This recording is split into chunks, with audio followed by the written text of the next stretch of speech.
بسم اللہ الرحمن الرحیم۔ اسلامی ماحولیات، تخلیقات۔ آسمان اور زمین۔ آسمان اور زمین کو اللہ تعالیٰ نے پیدا کیا ہے۔ اللہ نے زمین کو بچھونا بنایا جس کے اوپر ہم رہتے ہیں، اور آسمان کو عمارت بنایا جس کے نیچے ہم رہتے ہیں۔ اللہ تعالیٰ آسمان سے پانی برساتا ہے اور زمین سے رزق اگاتا ہے۔ دن اور رات کو بھی اللہ تعالیٰ نے بنایا ہے۔ اللہ نے روشن دن بنایا تاکہ ہم کام کریں۔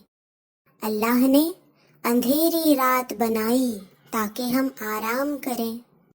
رات جاتی ہے تو دن آتا ہے، دن جاتا ہے تو رات آتی ہے، اور اس سے ہمیں دنوں، مہینوں اور سالوں کی گنتی معلوم ہوتی ہے۔ پہاڑ اور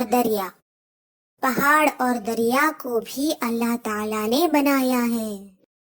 اللہ نے زمین کو پیدا کیا تو ڈگمگاتی اور ہچکولے کھاتی تھی، پھر اس نے زمین میں پہاڑوں کی میخیں گاڑ دیں تاکہ زمین تم کو لے کر ڈھلک نہ جائے۔ اللہ نے زمین پر پانی بہنے والے دریا بنائے، اس سے ہر جاندار کو پانی ملتا ہے اور راستے معلوم ہوتے ہیں۔